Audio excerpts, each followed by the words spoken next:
ایک مرتبہ غلام کو آواز دے رہے تھے اپنے خادم کو حضرت ابو بکر سے حضرت عمر فاروق اور کہہ رہے تھے فلاں کا نام لے کر اسلم. اس کو آنے میں تھوڑی سی دیر لگ گئی. وہ آیا جب تو ایک تھپڑ اس کے گال پر دیا حضرت عمر فاروق. اس نے کہا امیر المومنین، دیکھیے اپنے آپ کو کیسے بچاتے جہنم کی آگ. امیر المومنین، آپ نے مجھے جو تھپڑ مارا ہے آپ تھوڑا غور کر لیجئے کہ آپ نے یہ تھپڑ مجھے صحیح مارا ہے یا غلط مارا ہے. آج آپ زبان کھول کے دیکھ لو، زبان کھولے آپ ہی اندر. دیکھ رہے تھے آپ بہار میں ابھی تک کچھ نہیں ہو رہا تھا اور جیسے ہی پلٹی ماری سرکار بدلی تو آج کتنے چھاپے پڑ رہے ہیں. کچھ بول کے دیکھ لو آپ. حضرت عمر فاروق نے اپنے غلام کو تھپڑ مار تو دیا، کہا امیر المومنین آپ کا میں غلام ہوں، آپ نے تھپڑ مارا، میں آپ کو کچھ نہیں کہہ سکتا ہوں، لیکن تھوڑا غور کر لیجئے اپنے معاملے میں کہ آپ نے جائز مارا کہ ناجائز مارا ہے. تو میں نے آواز دی، تم نے سنا کیوں نہیں؟ کتنی بار میں نے آواز دی. کہا امیر المومنین آپ کو یہ پوچھنا چاہیے تھا کہ میری آواز تمہارے کانوں تک آئی یا نہیں آئی. آئی تو تم کیوں نہیں آئے؟ آپ نے کچھ نہیں پوچھا اور ایک تھپڑ مار دیا. اچھا بتاؤ سنے تھے؟ ہاں، پھر کیوں نہیں آئے؟ کہا امیر المومنین جس وقت آپ آواز دے رہے تھے اس وقت میں پیشاب کر رہا تھا، میں پیشاب کرنے کے لیے بیٹھا تھا، استنجا کرتے ہوئے ہمیں دیر ہو گئی تھوڑی سی، اور جب تک آپ کے پاس پہنچا اور آپ کے سامنے آیا تو آپ نے مجھے تھپڑ مار دیا. میں پیشاب کی حالت میں کیسے آواز دیتا، میں کیسے بتاتا کہ میں آ رہا ہوں، میں پیشاب کر رہا ہوں، استنجا کر رہا ہوں. حضرت عمر فاروق کی آنکھوں میں آنسو آ گئے اور فرمایا اسی وقت تم اپنا انتقام مجھ سے لو، اسی وقت تم اپنا بدلہ مجھ سے لو. جتنی زور سے میں نے تھپڑ تمہارے مارا ہے اتنی زور سے تم میرے تھپڑ مارو. کہا امیر المومنین یہ کیسے ہو سکتا ہے؟ آپ میرے مالک ہیں، آپ کو اپنی غلطی کا احساس ہو گیا ہے، میرے لیے کافی ہے، بس جائیے، میں نے آپ کو معاف کیا.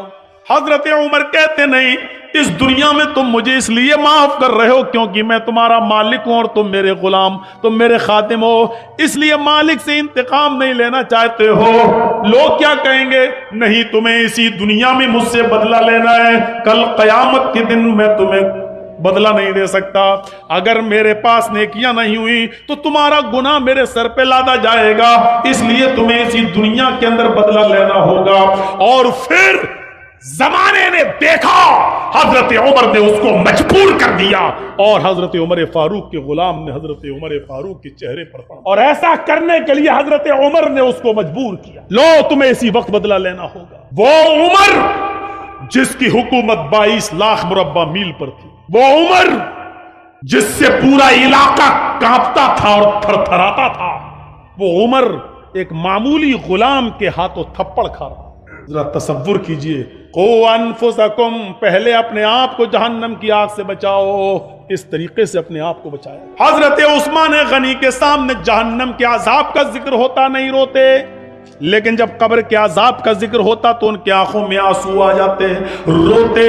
لوگوں نے پوچھا کہ جہنم کا عذاب جب بیان کیا جاتا تب تو روتے نہیں ہو، اور قبر کا عذاب بیان کیا جاتا تو روتے ہو، جبکہ جہنم کا عذاب قبر کے عذاب سے زیادہ خطرناک ہے. تو اس پر عثمان غنی یہ جواب دیتے ہیں، میں قبر کے عذاب کو سن کر اس لیے روتا ہوں، ان القبر اول منزل من منازل الاخرہ، قبر آخرت کی منزلوں میں سے فرسٹ منزل ہے، پہلی منزل ہے. جو قبر کے عذاب سے بچ گیا اور جو قبر کے مرحلے سے نکل گیا، جو قبر کے سوال و جواب سے کامیاب ہو کر نکل گیا، وہ تمام مرحلوں میں اور تمام منزلوں میں کامیاب ہو جائے گا، اور جو قبر کی منزل میں پھنس گیا وہ آخرت کی تمام منزلوں میں پھنستا چلا جائے گا. اس لیے میں عذاب قبر کا ذکر سنتا ہوں تو روتا ہوں. اپنے آپ کو اس طریقے سے جہنم کے عذاب سے بچایا جاتا ہے. آئیے اپنے بیوی اور بچوں کو بھی جہنم کے عذاب سے بچاؤ. اپنے آپ کو بچایا، اب بیوی اور بچوں کو کیسے بچایا جائے یہ ہر آدمی فکر کرے. صرف ایک آیت ہی میں نے اٹھائی ہے، یا ایھا الذین آمنوا قوا انفسکم واہلیکم نارا، اسی پر سن لیجئے بس. اپنے آپ کو بچانے کی مثالیں دے دیں. ابو بکر نے کیسے بچایا، عمر فاروق نے کیسے بچایا، عثمان غنی نے کیسے بچایا. اب اپنے بیوی کو اور پھر ایک دو مثال بچوں کی، اپنے بچوں کو کیسے بچایا جائے، اپنی بیوی کو۔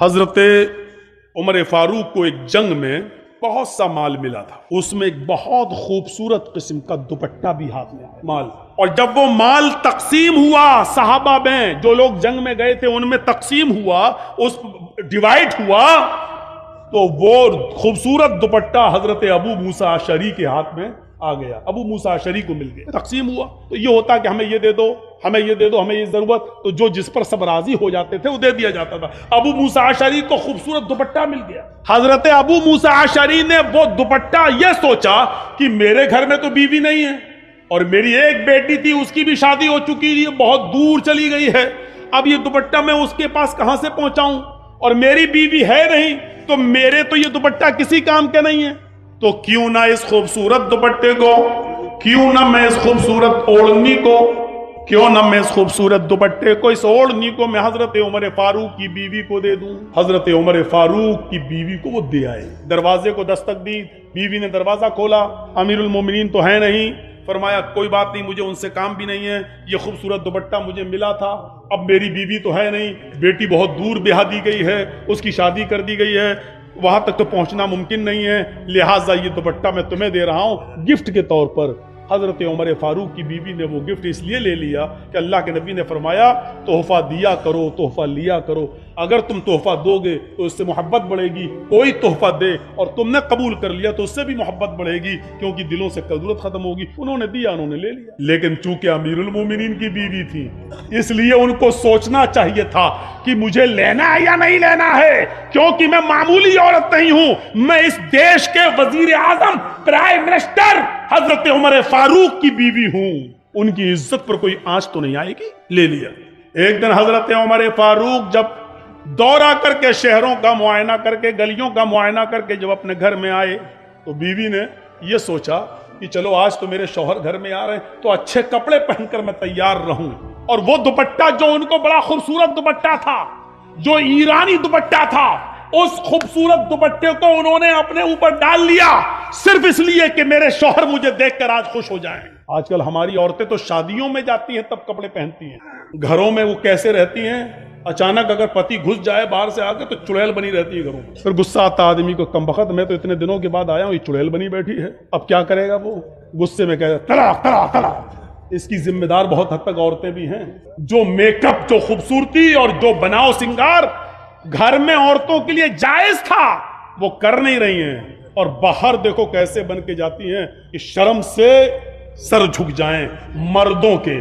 عورتیں وہ کپڑے پہن کیسے لیتی ہیں جن کپڑوں کو مرد دیکھنا بھی گوارا نہیں، کیسے کپڑے جن کی شرم سے سر جھک جائیں، آج ان کپڑوں کو لڑکیاں پہن لیتی ہیں، کیسی بھی ضمیر دیکھو، ضمیر، دل۔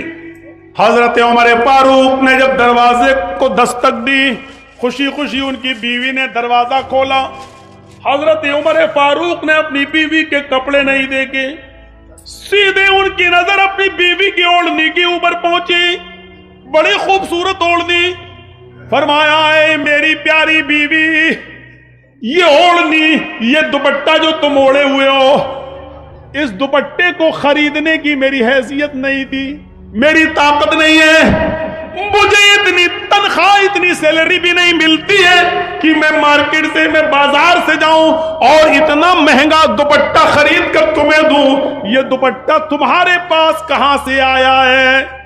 تمہارے بھائی نے دیا؟ کہا نہیں۔ تمہاری بہن نے دیا؟ نہیں۔ تمہارے ماں باپ آئے تھے؟ نہیں۔ پھر یہ دوپٹہ تمہارے پاس کہاں سے آیا؟ یہ اوڑھنی تمہارے پاس کہاں سے آئی؟ جواب دیا، صحیح بول دیا کہ یہ دوپٹہ، یہ اوڑھنی مجھے حضرت ابو موسیٰ اشعری رضی اللہ تعالیٰ عنہ دے کر گئے۔ ابو موسیٰ اشعری کون تھے یہ بھی سن لیجئے۔ ابو موسیٰ اشعری بیت المال کے کیشیئر تھے۔ بیت المال تو سمجھتے ہیں نا آپ، سرکاری جو فنڈ ہوتا ہے جس کو ہندی میں راج کوش کہتے ہیں، اب آپ کے ہاں کیا کہتے ہیں وہ ہم کو نہیں معلوم، خزانچی کو ٹریزری، خزانچی جس کو بولا جاتا ہے بیت المال کا جو خزانے کا مالک ہو، کیشیئر۔ تو بیت المال کے کیشیئر تھے کون؟ ابو موسیٰ اشعری۔ حضرت عمر فاروق نے جب سنا کہ اچھا یہ دوپٹہ تمہیں ابو موسیٰ اشعری نے بیت المال کے کیشیئر نے دیا ہے، کہاں؟ اپنی بیوی کے سر سے وہ دوپٹہ اتارا اور اس کو لپیٹ دیا، ایسے پکڑ کے ایسے گولا بنا دیا اس کو، اور وہ گولا بنانے کے بعد اپنی بیوی کے سر پہ مار دیا، کس کے مارا۔ چاہے جتنا بھی ہلکا ہو لیکن جب اس کو اکٹھا کر کے گولا بنا کر مارا جائے گا تو تھوڑا سا تو لگے گا سر پر۔ عورت کا سر بھی کمزور ہوتا ہے باڈی کی طرح، جسم کی طرح، اس کے سر پہ جب قریب سے مارا، حضرت عمر فاروق کی بیوی بولتی ہیں کہ عمر فاروق کے ہاتھ سے گولا بنا ہوا وہ دوپٹہ جب میرے سر پہ لگا تو میرے سر میں درد شروع ہو گیا، پین شروع ہو گیا۔ کہا کہ ابو موسیٰ اشعری کو بلایا جائے۔ ابو موسیٰ اشعری کو بلا لیا گیا اور طلب کر لیا گیا اور فرمایا، اے ابو موسیٰ، کیا یہ اوڑھنی، کیا یہ دوپٹہ تم نے میری بیوی کو دیا ہے؟ ہاں؟ کہا تم کون ہو؟ کہا بیت المال کا کیشیئر۔ کہا تم نے یہ دوپٹہ میری بیوی کو اس لیے دیا ہے تاکہ امیر المومنین خوش ہو جائے اپنے بیت المال کے کیشیئر سے، اور اگر بھوشیہ میں فیوچر میں وہ تھوڑی بہت غلطیاں کرے تو اس کو بخش دیا جائے، اس کو چھوڑ دیا جائے، اس کے اوپر رحم کر دیا جائے، یا اس سے بھی بڑا کوئی عہدہ چاہتے ہو، قریب ہونا چاہتے ہو میرے؟ آئے ابو موسیٰ اشعری، کیا جہنم میں دھکیلنے کے لیے، جہنم میں داخل کرنے کے لیے تمہاری نظر کسی اور پر نہیں پڑی تھی، میری بیوی کے اوپر پڑی، میری بیوی کے اوپر ہی تمہاری نظر پڑی۔ اس اوڑھنی کو اٹھاؤ اور رفع ہو جاؤ، اس روڑنی کو اٹھاؤ اور دفع ہو جاؤ، اور یاد رکھنا کعبے کے رب کی قسم، اس اللہ کی عزت و جلال کی قسم کھا کر کہتا ہوں، اگر تم سے کوئی غلطی سرزد ہوئی تو میں تمہیں ڈبل سزا دوں گا۔ یہ مت سوچنا کہ میں تمہیں چھوڑ دوں گا، میں تمہیں ڈبل سزا دوں گا، ڈبل۔ اپنی بیوی کو بھی اوڑھنی نہیں اوڑھنے دی، اس طریقے سے جہنم کے عذاب سے اور جہنم میں جانے سے اپنی بیوی کو بھی۔ ہم غور کریں، ذمہ دار ہے اپنی بیوی کے، آپ روکتے ہیں؟ آپ کی بیوی لگائی لپسٹک، چپڑا make up, fair and lovely اور پاؤنڈز کریم گوبر کی طرح، اور نکل گئی کلیا چکے مارکیٹ میں، بگ بازار گھوم رہی ہیں، سامان خریدنے جا رہی۔ آپ نے اپنے سامنے میک اپ کرنے کے بعد اپنی بیوی کو اپنے گھر سے باہر نکلنے دیا، اپنی جوان بیٹی کو گھر سے باہر نکلنے دیا، آپ نے روکا۔ جہنم میں جانے سے آپ اپنی بیوی اور بچوں کو روک رہے ہیں، جبکہ حدیث کے الفاظ ہیں، جب کوئی عورت گھر سے اکیلے نکلتی ہے تو اس کے ساتھ شیطان بھی ساتھ ہوتا ہے۔ مولانا صاحب جہنم کی بات بتائیے، بس بیوی کی بات مت بتائیے۔ عورتیں بھی سوچ رہی ہوں گی مولانا میک اپ کی باتیں نہ کریں، اور سب کریں، تقریر بہت اچھی ہو رہی ہے، یہ گوبر کی طرح تھوپنا اور لوٹنا، یہ سب باتیں نہ کریں۔ اب میں اپنی عادت سے مجبور ہوں، میں کیا کروں؟ سوچو یہ کون بچائے گا؟ وہ واقعہ تو میری کسی تقریر میں سنا ہی ہوگا، حضرت عمر ابن عبدالعزیز کی بیوی کے پیٹ میں بچہ اور 4 دن سے بھوکی، انہوں نے اپنی لونڈی کو، خادمہ کو بھیجا بیت المال سے تھوڑا سا دودھ، اور عمر ابن عبدالعزیز نے جب دیکھا کہ رات کی تاریکی میں میری نوکرانی، میری خادمہ دودھ کا پیالہ لے کے آ رہی، پوچھا یہ دودھ کہاں سے لائی ہو؟ کہا بیت المال سے۔ کس کے لیے لائی ہو؟ آپ کی بیوی کے لیے۔ کیوں؟ 4 دن سے بھوکی ہیں، پیٹ میں حمل ہے، اگر ماں کو کچھ نہیں ملے گا کھانے کو تو بچہ مر جائے گا، بچے کو پیٹ میں پلنا ہے اور پرورش پانا ہے تو ماں کا کھانا ضروری ہے، یہ بچے کا کیا ہوگا؟ اپنی بیوی کے ہاتھ سے دودھ کا پیالہ چھین لیا، بیوی گڑ گڑاتی رہی، 4 دن سے کچھ نہیں کھایا۔ میں اپنے لیے نہیں کہہ رہی ہوں، پیٹ کے اس بچے کے لیے جو آپ کی امانت ہے اور میرے پیٹ میں پل رہا ہے، امیر المومنین میرے پیارے شوہر، اس بچے کی فکر کیجئے، یہ بچہ بھوکا مر جائے گا، میرے پیٹ میں جو پل رہا ہے مجھے یہ دودھ پی لینے دیجئے تاکہ اس بچے کو جو میرے پیٹ میں پل رہا ہے پرورش پا جائے، آپ کی امانت ہے یہ۔ کہتے ہیں میری پیاری بیوی، یہ دودھ میرا نہیں ہے، بیت المال کا ہے، جب تک سارے مسلمانوں کی میٹنگ کر کے ان سے اجازت نہ لے لی جائے یہ دودھ تمہیں نہیں مل سکتا ہے۔ کہا یہ بچہ بھوکا مر جائے گا۔ فرمایا اے میری بیوی، جملے سنو، فرمایا میری بیوی، اگر ایک پیالہ حرام دودھ سے تمہارے پیٹ کا یہ بچہ اگر زندہ رہتا ہے تو اپنے پیٹ کے بچے کو بول دو, اپنے پیٹ کے بچے سے کہہ دو اگر تو مرتا ہے تو مر جائے, اگر حرام دودھ کے پینے سے تجھے زندگی مل رہی ہے تو مجھے یہ بچہ نہیں چاہیے. اے میری بیوی, اس پیٹ کے بچے سے کہہ دو مرتا ہے تو مر جائے, مجھے اس بچے کا مر جانا گوارا ہے جو تمہارے پیٹ میں ہے, لیکن تمہیں حرام مال کھلا کر اس بچے کی پرورش ہمیں نہیں کرنا ہے. بیوی کو بھی جہنم کی آگ سے بچا رہے ہیں اور پیٹ میں پلنے والے اس بچے کو بھی جہنم کیا, جبکہ وہ تو معصوم ہے, اس کا کیا قصور ہے بیچارے کا.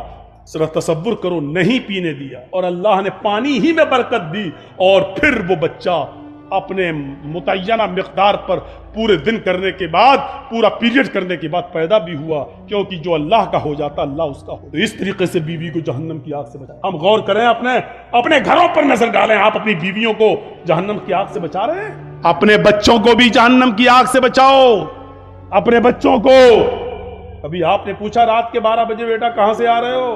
مولانا نہیں پوچھ سکتا ہوں. کیوں؟ زمانہ بہت خراب ہو چکا. کیا ہو گیا؟ مولانا اگر آج اپنی اولاد سے یہ پوچھ لوں تو اولاد خود ڈانٹتی ہے, اگر تھوڑا سا ڈانٹ دیا تو وہ گھر سے نکل جاتی ہے. ایک بات یاد رکھیے گا, اب تک میں نے بیان نہیں کی ہے, غور سے سن لیجیے. جس بیٹے نے, جس اولاد نے, اور بہت غور سے سن لینا, اور یہ سن لینا کہ پوری تقریر میں نے ایک نئی بات آپ کو بتائی ہے, یہ حدیث ہے اللہ کے رسول کی, یاد سے سن لیجیے. جس بیٹے نے, جس بیٹی نے دنیا میں اپنے باپ کو ستایا, اپنے ماں باپ کو رلایا, نوٹ کر لینا ایک بات کو, لکھ لینا ڈائری پر یا اپنے دماغ کے کھوپڑی کے اندر ہڈی پر چسپا کر لینا. اللہ کی قسم کھا کے کہتا ہوں, جس بیٹے نے یا بیٹی نے دنیا میں اپنے باپ کو ستایا, رلایا, اور اسی طریقے سے نہ معافی مانگی, نہ ان کے پاس گیا, نہ ان سے معافی تلافی کی ہے, وہ بیٹا اس دنیا میں اس وقت تک مر نہیں سکتا جب تک کہ دنیا میں اپنا انجام نہ دیکھ لے, جب تک دنیا میں اپنے باپ کو ستانے کی سزا اس دنیا میں نہ بھگت لے. اللہ کے نبی فرماتے ہیں یہ قبر بھی اس کو اپنے اندر قبول نہیں کرتی ہے, ملک الموت بھی اس کی روح قبض نہیں کرتا ہے. اپنے ماں باپ کو رلانے اور ستانے والا اس دنیا میں مرنے سے پہلے اپنے انجام کو ضرور دیکھ لے گا. اس کو کوئی نہ کوئی مصیبت ضرور پہنچے گی, بغیر مصیبت پائے ہوئے اور بغیر اپنے انجام کو بھگتے ہوئے وہ موت بھی اس کو نہیں آ سکتی ہے. یہ بات یاد رکھیے, غور سے سن لیجئے گا. اگر کسی نے دنیا میں اپنے ماں باپ کو رلایا ہے, ستایا ہے, تو جا کر آج فجر تک کا انتظار مت کیجئے گا, پتہ نہیں زندگی ملے نہ ملے. اس لیے آج ہی جا کر اپنے روٹھے ہوئے ماں باپ کو یہ مت کہیے گا مولانا اگر غلطی اس کی ہو تو. حدیث کے الفاظ ہیں وَلَا تَعُقَّنَّ وَالِدَيْكَ وَإِنْ أَمَرَاكَ أَن تَخْرُجَ مِنْ أَهْلِكَ وَمَالِكَ. تم اپنے ماں باپ کی نافرمانی کبھی بھی اور کسی حالت میں بھی نہیں کر سکتے ہو, چاہے وہ تمہیں گھر سے نکال دیں یا تمہاری بیوی اور بچوں کو چھوڑ دینے کا حکم دیں. کہیں بیوی چھوڑ دو, بچے چھوڑ دو, اور کہیں نکل جاؤ میرے گھر سے نکل جاؤ, اور کہیں سارا مال جو تم نے کمایا ہے اسی گھر میں چھوڑ دو, تو اپنے مال کو بھی چھوڑنا پڑے گا, اس کا گھر بھی چھوڑنا پڑے گا. اللہ کے نبی فرماتے ہیں اگر یہ حکم دیں تو تمہیں عمل کرنا ہے, لیکن اس کے جواب میں اپنے باپ سے یہ نہیں کہنا ہے میں بیوی کیوں چھوڑوں, بچے کیوں چھوڑوں, ہم نے کمایا ہے اپنی کمائی کیوں چھوڑوں. یہ آپ نہیں کہہ سکتے ہو. باپ جو ظلم کر رہا ہے اس کا عذاب اس کو ملے گا, باپ جو ظلم کر رہا ہے اس کا عذاب اس کو ملے گا, لیکن آپ کو اس بات کی اجازت نہیں ہے کہ ماں باپ کو کچھ کہو. اب سوچ لو اس کے بعد اب رہ کیا گیا ہے, اس کے بعد اب رہ کیا گیا ہے. دنیا میں کوئی اس وقت تک مر ہی نہیں سکتا اگر اس نے اپنے ماں باپ کو ستایا ہے اور برائیاں کی ہیں. موت آ سکتی ہے, اس کا عذاب قبر میں مل سکتا ہے, جہنم میں مل سکتا ہے, لیکن ماں باپ کو ستایا ہے, رلایا ہے تو اس دنیا میں اس کے عذاب کو وہ بھگتے گا. پہلے اس کے انجام کو بھگتے گا اور اس کا گناہ باقی رہے گا. جہنم میں تو اس کا عذاب پھر ملنا ہی ملنا ہے, لیکن دنیا میں اپنے ماں باپ کو رلانے اور ستانے کا عذاب وہ دیکھے گا اور اپنے انجام کو پہنچے. اپنی اولاد کو بھی جہنم کی آگ سے بچاؤ. جنگ جلولہ میں 4000 بکریاں ملی. صحابہ نے سوچا اتنی بکریاں لے کر مدینہ کیسے جائیں گے, ان کو بیچ دو اور پیسہ بیت المال میں جمع کر دیا جائے گا. حضرت عمر فاروق کے بیٹے نے کہا ٹھیک ہے, جب بکریاں بیچنا ہی ہے تو مجھے بیچ دو. لوگوں نے کہا ٹھیک ہے قیمت لگاؤ, اور سودا ہو گیا. حضرت عمر فاروق کے بیٹے عبد الرحمن کو وہ بکریاں 40,000 درہم میں دے دی گئیں. کتنے میں؟ 40,000 درہم میں۔ حضرت عمر فاروق کے بیٹے نے 40,000 درہم میں بکریاں لے لی۔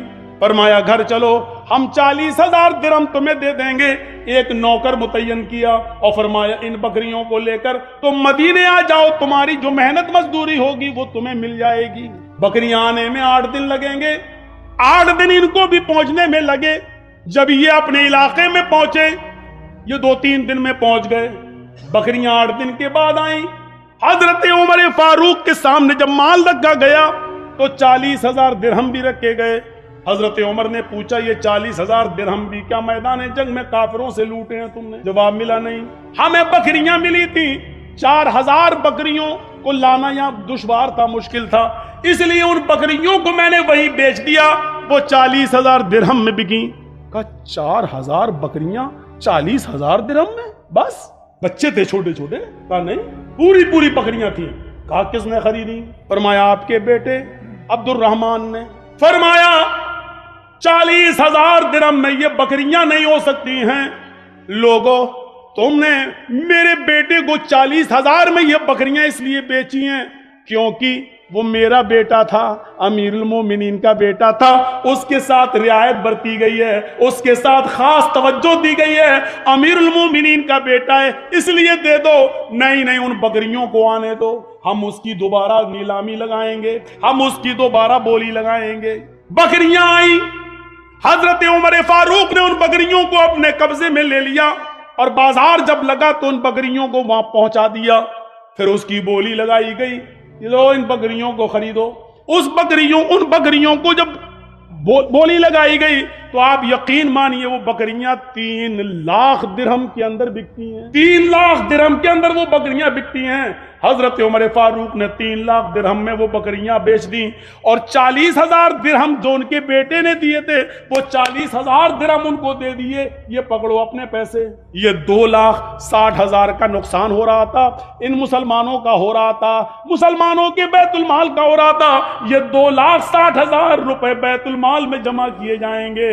یہ درہم بیت المال میں جمع کر دیا اور فرمایا بیٹے میں نے یہ بکریاں تم سے لے کر بیچ کر باقی پیسہ بیت المال میں جمع کر دیا، اس لیے کہ قرآن کہتا ہے قُوْ أَنفُسَكُمْ وَأَهْلِيكُمْ نَارًا، اپنے آپ کو بھی جہنم کے آگ سے بچاؤ، اپنے بیوی بچوں کو بھی جہنم کے عذاب سے بچاؤ۔ لہذا میں نہیں چاہتا کہ قیامت کے دن یہ کہا جائے اور مجھے قیامت کے دن پیش ہونا پڑے اور کہا جائے کہ تیرے بیٹے کے ساتھ رعایت برتی گئی ہے، لہذا ان بکریوں تو میں نے بیچ دیا ہے، تمہارے پیسے درہم تمہیں مل چکے ہیں۔ ہم کریں گے ایسا؟ یہاں تو چوری کا موبائل تک ہم خرید لیتے ہیں، اور ماشاءاللہ یہ علاقہ تو بہت فیمس ہے۔ ایک بار کلیہ چک گئے تو ایک آدمی ہم ہی کو ٹوپی پہنانے لگا، مولانا 50,000 کا موبائل ہے، ہم آپ کو صرف 10,000 میں دے دیں گے۔ ہم نے کہا بھیا کہیں سم میں ڈالا، کہیں پتا چلا پولیس پہنچ گئی یوپی، ہماری تو حالت خراب ہو جائے گی۔ لوگ ہیں ایسے۔ تصور کرو کہ یہاں دیکھیے رعایت کس کے ساتھ برتی جا رہی ہے۔ ملک شام سنا ہوگا، سیریا جس کو آج سیریا بولا جاتا ہے، یا مصر، دونوں جگہوں میں سے کسی ایک جگہ کا واقعہ ہے۔ حضرت عمر فاروق کے بیٹے نے دھوکے سے نبیذ پی لی۔ نبیذ جانتے ہو؟ کھجور کا پانی تھا لیکن اس میں نشہ آ چکا تھا، ان کو پتا نہیں تھا، وہ سمجھے کھجور کا پانی اور پی لیا، جبکہ دھوکہ معاف، لیکن پی لیا، اچھا لگا تو اور پی لیا تو نشہ آ گیا۔ نشہ آیا تو پتا چلا کہ عمر فاروق کے بیٹے نے نبیذ پی لی، نشے والی کھجور، سڑی ہوئی کھجور کا جو عرق تھا وہ پی لیا اور اس سے نشہ آ گیا۔ عمر ابن عاص وہاں کے گورنر تھے۔ عمر ابن عاص نے عمر فاروق کے بیٹے کو بلایا اور پوچھا کیا ایسا ہوا؟ فرمایا ہاں، کھڑے ہو جاؤ، اور 40 کوڑے حضرت عمر فاروق کے بیٹے کو لگائے گئے۔ دھیرے دھیرے یہ خبر عمر فاروق کو پتہ چل گئی مدینے میں کہ آپ کے بیٹے نے نبیذ پی لی تھی جس میں نشہ آ گیا تھا، لیکن مصر کے گورنر نے ان کو سزا دے دی اور 40 کوڑے لگا دیے۔ حضرت عمر فاروق نے کہا اچھا۔ ایک گھوڑا بھیجا امیر المومنین کے نام، مصر کے گورنر کے نام، لیٹر لکھا، یہ خط ملتے ہی اس نئے گھوڑے پر میرے بیٹے کو شام سے یا مصر سے فوراً گھوڑے پر سوار کر کے اس کو مدینے بھیجو اور کہو کہ تمہارے باپ نے ارجنٹ تمہیں بلایا ہے۔ خط ملتے ہی عمر ابن عاص نے حکم کی تعمیل کی